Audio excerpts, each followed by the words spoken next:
मेरा बदन तप रहा है। सर्दी जुकाम ने मुझे जकड़ लिया है, लेकिन जैसे भी मुझे कावड़ यात्रा लेकर हरिद्वार पहुंचना ही होगा। सत्यम एक पेड़ के नीचे बैठकर खुद से बातें कर रहा होता है। तभी वहाँ एक लड़का आता है। भैया जी, मुझे खाने के लिए कुछ मिलेगा क्या? अमृतपुर गांव में शकुंतला अपने बेटे सत्यम के साथ रहा करती थी। सत्यम जितना मेहनती था उतना ही समझदार भी था और वो अपनी बूढ़ी माँ की खूब सेवा भी किया करता और अपनी माँ का ध्यान रखता। सत्यम के पिता का काफी समय पहले देहांत हो चुका था।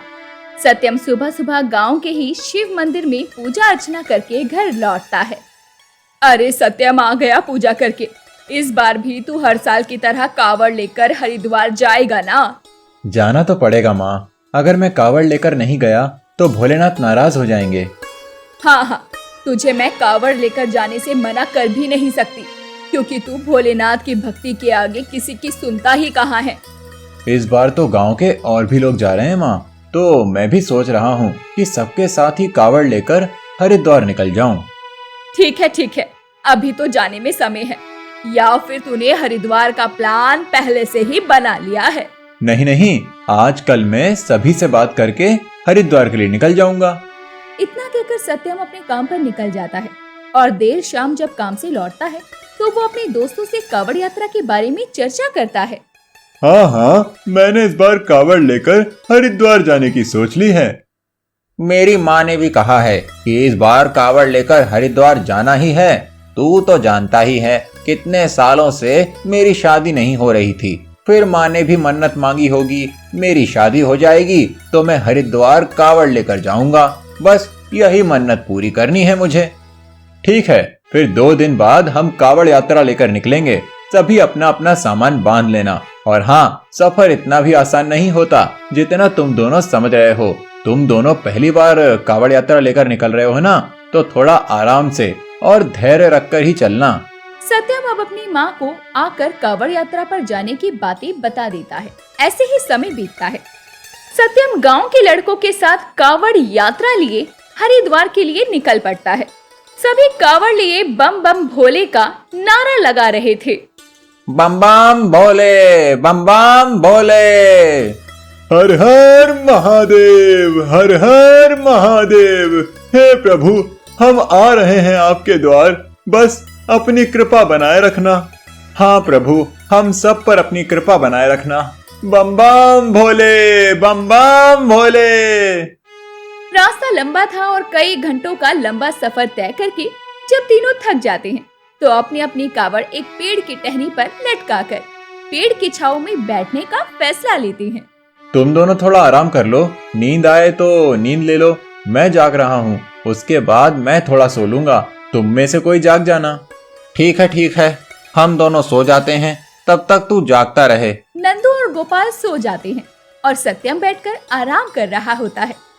कुछ देर बाद नंदू और गोपाल की नींद खुलती है और वो सत्यम को आराम करने के लिए कहते हैं। सत्यम भी कुछ देर लेटते ही सो जाता है। देख भाई, सत्यम सो तो रहा है, अब हमें यहाँ से निकल जाना चाहिए। बहुत आराम हो गया। लेकिन सत्यम के उठने के बाद हम आगे चलेंगे। बिल्कुल भी नहीं। हम भला इसके सोने तक यहाँ क्यों बैठे? भले ही ये बैठा हो, हमें आगे बढ़ना चाहिए। ये तो बहुत बार कावड़ लेकर यहाँ आया है, खुद आ जाएगा। गोपाल और नंदू आपस में बातचीत करके अपना अपना कावड़ उठाकर सत्यम को सोता हुआ छोड़कर वहां से आगे की ओर बढ़ जाते हैं और सत्यम वहीं सोता रह जाता है। लेकिन जब देर शाम सत्यम की नींद खुलती है तो वो देखता है कि गोपाल और नंदू कहीं दूर दूर तक नजर नहीं आ रहे, ना ही उनका कावड़ आसपास था। अच्छा, तो इसका मतलब वो दोनों मुझे छोड़कर चले गए। कोई बात नहीं, वैसे भी मैं हर साल यहाँ तक अकेला आता हूँ, इस बार भी सही। लेकिन मौसम बहुत खराब हो रहा है। सत्यम अब अकेला पड़ जाता है। मौसम भी खराब हो चुका था। कुछ देर बाद जब सत्यम कावड़ लेकर आगे बढ़ता है तो बारिश शुरू हो जाती है और सत्यम पूरा गीला हो चुका था। उसे सर्दी जुकाम हो जाता है और अगली सुबह होते होते वो बुखार से तप रहा था। मेरा बदन तप रहा है। सर्दी जुकाम ने मुझे जकड़ लिया है, लेकिन जैसे भी मुझे कावड़ यात्रा लेकर हरिद्वार पहुंचना ही होगा। सत्यम एक पेड़ के नीचे बैठकर खुद से बातें कर रहा होता है। तभी वहाँ एक लड़का आता है। भैया जी, मुझे खाने के लिए कुछ मिलेगा क्या? मेरा नाम भोला है और मैं भूख से इधर उधर भटक रहा हूँ, लेकिन मुझे खाने के लिए कुछ नहीं मिला अब तक। हाँ जरूर, ये खाना मेरी माँ ने दिया था। इसमें माँ के हाथों का बना हुआ लड्डू, मूंगफली, बिस्किट वगैरह हैं, तुम खा सकते हो। धन्यवाद आपका। मैं कल से भूखा हूँ, मुझे कहीं भी कुछ खाने को नहीं मिला और मैं रास्ता भी भटक गया हूँ। सत्यम का खाना भोला जल्दी जल्दी खा रहा होता है, जैसे वो कितना भूखा हो। वो खाना खाने के बाद भोला सत्यम की तरफ देखता है और सत्यम से कहता है, अरे तुम्हारी तबीयत तो ठीक नहीं लग रही और तुम्हारा शरीर भी तप रहा है। चलो मैं तुम्हारा कावड़ लेकर हरिद्वार तक चलता हूँ। यहाँ से हरिद्वार कुछ ही किलोमीटर दूर है। तुम्हारा बहुत बहुत शुक्रिया, तुम मेरी मदद के लिए आए। अब दोनों ही हरिद्वार की तरफ निकल पड़ते हैं। भोला अपने कंधे पर कावड़ लिए था और सत्यम बुखार से तपता हुआ भोला के पीछे पीछे चल रहा था और दोनों ही अब हरिद्वार पहुँचते हैं। भोला, तुम यहीं रुको, मैं भोलेनाथ पर जल चढ़ाकर आता हूँ। हाँ भैया जी, मैं यहीं हूँ। भला मैं आपको छोड़कर कहाँ जाऊँगा? आप निश्चिंत होकर भोलेनाथ पर जल चढ़ाकर आइए। सत्यम भी अब कावड़ लेकर भोलेनाथ के भक्तों की लंबी कतार में लगकर भोलेनाथ को जल चढ़ाता है। हे प्रभु, हर साल की तरह इस साल भी मैं कावड़ लेकर आखिरकार आपके द्वार पहुंच ही गया। अगर मेरा साथ भोला नहीं देता तो शायद ही मैं यहाँ तक पहुँच पाता। अचानक ही मेरी तबीयत खराब हो गई थी और मुझे लग रहा था कि मैं इस बार यहाँ तक पहुँच नहीं पाऊंगा।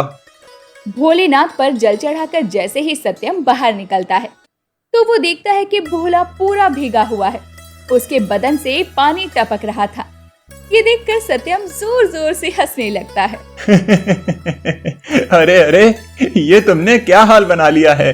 तुम यहाँ खड़े हो और गंगा मैया इतनी दूर हैं। कहीं तुम गंगा जी में से डुबकी लगाकर तो नहीं आए? नहीं, मैं तो कहीं नहीं गया। ये सब तो मेरे भक्तों का किया हुआ है। भोला, लगता है तू बावला हो गया है। कैसी बातें कर रहा है? तू तो खुद एक इंसान है और मुझे कह रहा है कि ये सब मेरे भक्तों का किया है। हाँ बिल्कुल सत्यम, अभी जो तुम भोलेनाथ पर जल चढ़ाकर आए हो वो जल मेरे पास ही तो आना था। भोला की बात सुनकर सत्यम सोच में पड़ जाता है कि आखिर भोला ये क्या कह रहा है। ये भोला भी क्या बोले जा रहा है? भला मैं शिवलिंग पर जल चढ़ाऊंगा तो इसमें भोले के गीले होने से क्या मतलब है? एक मिनट, कहीं ये भोला साक्षात भोलेनाथ तो नहीं? अब जब सत्यम भोला की तरफ देखता है तो उसे भोले में साक्षात भोलेनाथ के दर्शन होते हैं, जो कि मंद मंद मुस्कुरा रहे थे। बस इतना देखकर सत्यम अपने दोनों हाथ जोड़कर भोले के पैरों में गिर जाता है और भोला से कहता है, मुझसे इतनी बड़ी भूल कैसे हो सकती है? मैंने अपने भोलेनाथ को पहचानने में इतनी बड़ी गलती कैसे कर दी? प्रभु, आपने साक्षात मेरा कावड़ उठाया, आप मेरे साथ हरिद्वार तक आए और मेरा शिवलिंग पर चढ़ाया गया जल भी आपने अर्पण किया। प्रभु, मैं तो धन्य हो गया आपके दर्शन पाकर। मैं तो चला भक्ति पथ की राह पर था और मुझे स्वयं भोलेनाथ के दर्शन हो गए। मेरा पूरा का पूरा जीवन तृप्त हो गया महादेव। सत्यम हाथ जोड़कर भोलेनाथ के सामने ये सब बोल रहा था। तभी भोला वहाँ से अंतर ध्यान हो जाता है। असल में जो भोला भूखा प्यासा इधर उधर भटक कर सत्यम से खाना मांगने आया था, वो असल में भोलेनाथ थे, जिन्होंने अपने भक्त को तकलीफ में देखकर उनका कावड़ उठाने का फैसला किया। और जब सत्यम को ये पता चला तो उसकी आंखों से आंसू छलक आए। वो कुछ कह नहीं पा रहा था और जब वो घर लौटकर आता है तो अपनी माँ शकुंतला को सारी बात बताता है। सच में तू भोले का परम भक्त है, तभी तो भोले भी तेरे कावड़ उठाने के लिए खुद चल कर आए। मैं कभी भूल नहीं सकता किस तरह से वो भोला भाला लड़का मेरे पास खाना मांगने आया था, लेकिन जब मैं हरिद्वार पहुंचा तो सब कुछ पल भर में बदल गया। यही होती है भक्ति की शक्ति, जो अपने प्रभु को भी अपने पास बुलाने का दम रखती है। सत्यम भी अब ठान लेता है कि वो हर साल सावन के महीने में कावड़ लेकर हरिद्वार जाया करेगा। जिस तरह से वो हमेशा हर साल कावड़ लेकर भोलेनाथ को जल अर्पित करने हरिद्वार पहुंचा करता था,